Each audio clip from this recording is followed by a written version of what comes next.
Hey everyone. Today I'm going to show you an exercise I'll call major scale warm-ups. It's going to help you with three things. First, it's going to help warm up your fingers to get the most out of your playing. Second, it's an excellent alternate picking exercise. And third, it's going to help fill in the gaps of all of the pentatonic positions that I showed you in the previous video and help to make them diatonic and be full-scale warm-up exercises. So check it out. So this guitar that I'm playing today is a Tradition MTP 350, which I don't believe they make anymore. I think Tradition guitars is still in business, and they make Fender-looking instruments, but they make basically copy instruments. And this is a PRS look-alike. 24 frets with a stop tail, which is an interesting combination that you can't get in a Paul Reed Smith. So I found it for cheap when I lived in State College at a place called Alley Cat Music. And I had the electronics taken out and got two Gibson PAFs put in, locking tuners of course, and a 5-way selector I had put on that can go between, neck pickup, and then there's 3 different positions on the inside that are all combinations of tapped series and parallel combinations of those pickups, and then of course the bridge.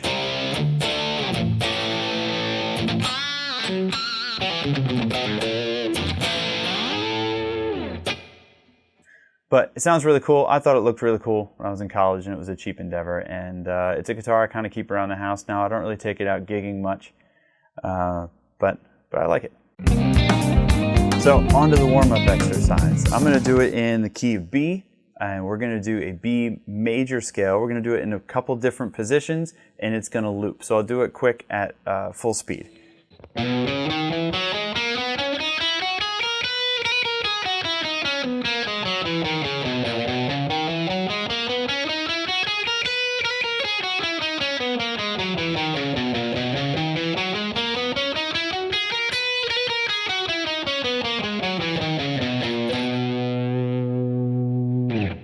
So this can be a seamless exercise that you just run it in the first position, second position, third position, back and forth.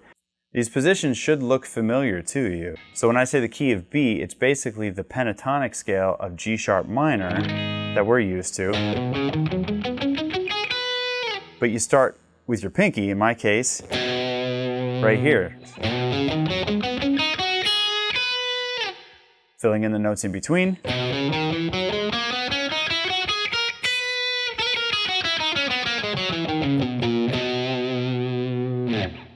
So I'll slow it down and we'll go through the shape together.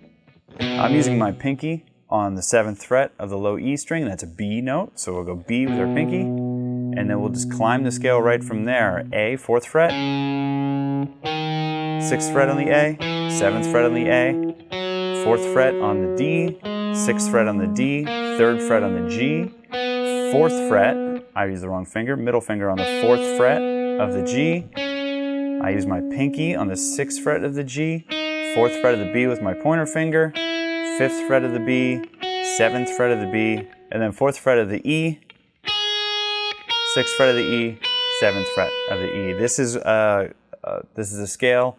When you play it starting with your pointer finger, it is a minor scale. From G sharp to G sharp. When you play it with your pinky first, it's a major scale in B. Okay, so we go up and down this B scale, starting with your pinky.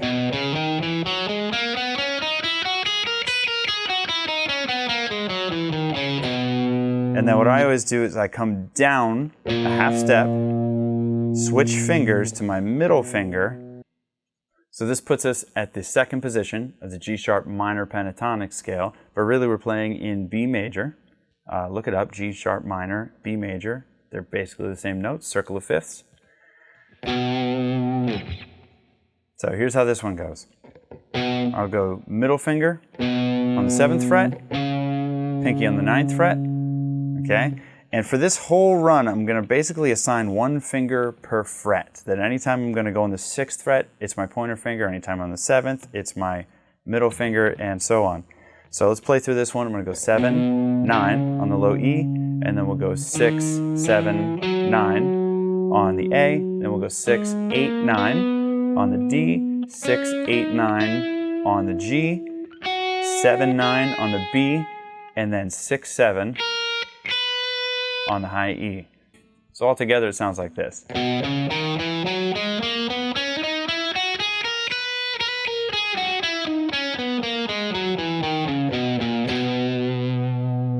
So any of these positions, you can just sit there and loop them back and forth within themselves, but this whole exercise is meant that you progress up and down the fretboard. So let's move on to the last position, which is basically, it's the B major scale. Like I said, it's reminiscent of the third position of the pentatonic scale. If you remember, it goes like that. We are going to start one note down from that and fill in the gap. So here's the third position. 7, 9, 11 on the low E string, 7, 9, 11 on the A string. On the D, it's going to be 8, 9, 11, and then 8, 9, 11 on G. And then the last one would be 9, 11, 12 on the B string to finish it out. You could keep going. The rest of the scale would be 9, 11, 12 on the high E. This is a very symmetrical way to look at the major scale. So here's what this one looks like all together.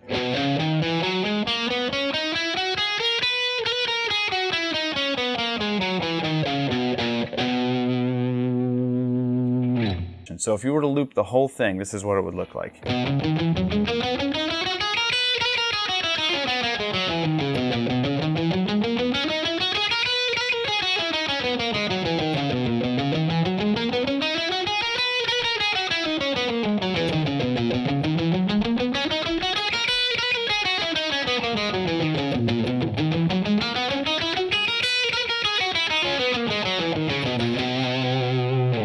It's good. You know, you start to feel the burn, in your wrist from the alternate picking over and over again, and it also ingrains the notes of the pentatonic scale, of the diatonic within the pentatonic scale into your mind of the first, second, and third position.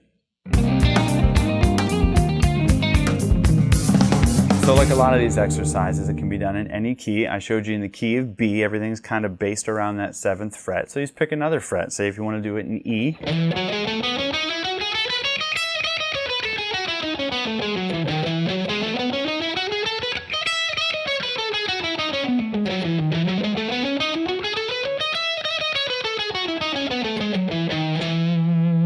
Well, not perfect, but you get the idea.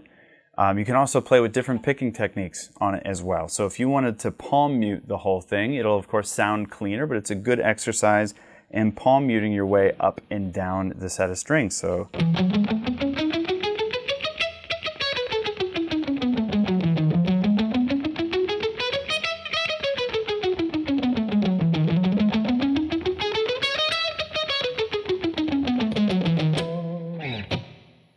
okay, it's great for alternate picking. I started with a downstroke, but if you wanted to work on some inside picking techniques, you can start with an upstroke.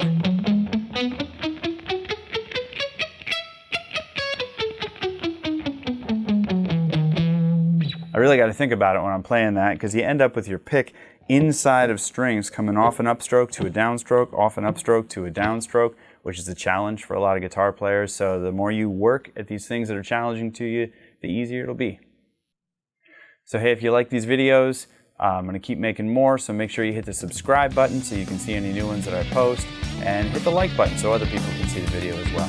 Thanks for watching.